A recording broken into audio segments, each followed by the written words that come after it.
Alright, so I'm out here working on this dead blame tractor again, and about to take the hydraulic spool valve off one more time, because the hydraulic shop that I went to this time, they pressure test everything individually, but when they bolted all the spool valves together, they didn't pressure test it completely, and so it's leaking from one of the mountain bolts, or one of the bolts that hold everything together.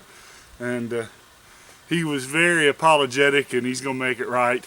And all in all, I'm pretty happy with him. So if they fix it this time, that's wonderful. So before we get into taking them off, let me show you a good way to keep from getting confused with all the lines.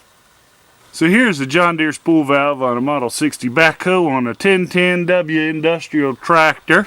And as you look at it, it's kind of complicated if you don't know anything about this stuff, which I sure don't. But there are 6 spool valves, 1, 2, 3, 4, 5, 6, a return line, and a fill line. So there are 14 different hoses sitting out here, and you got to take it all off to get it fixed. Now, I don't want to get confused when I put it back, so I need to mark these lines. Now, a lot of the forums talk about using cattle ear tags, right on ear tags, and they'll just wire a tag to the line. But when I went to go do that, the tags bag was like 20 bucks, and that just wasn't good enough. So I went down to the China Freight and bought me some plastic fluorescent cable ties. There are about 5 different colors, which gives me 5 of the spools.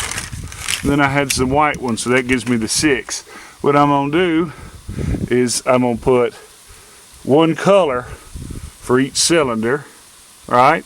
Because the big ones I don't have to worry about, because they're, you know, this doesn't go very far. I know this one's going to go here, it won't reach over there, and it's bigger, so I'm not going to get confused.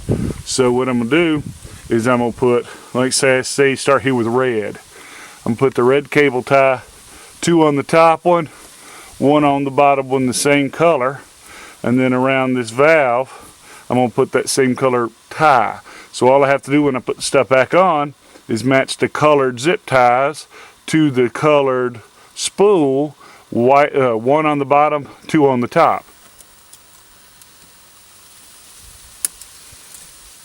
I like putting the lines on before I start taking everything off, and I like cutting off the excess of my zip ties so they don't get me, but don't cut too close to it or they'll fall off, and then you got a mess.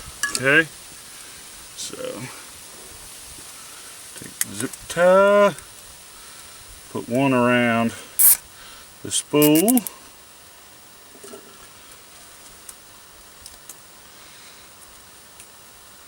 two around the upper,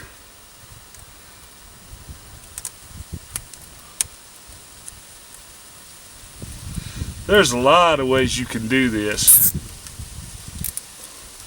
I am not saying this is the best way, because I am not a hydraulic mechanic by any means. But just me taking the spool valve on and off is saving me thousands of dollars in mechanicking cost. And if I just would have took the time to figure this out originally, not only would my backhoe be fixed already, but I wouldn't have paid as much for shady mechanics as I paid for the actual piece of equipment. But frankly, I was scared of it because this looks awful complicated, but really it's just plumbing, right? And I already loosened these up.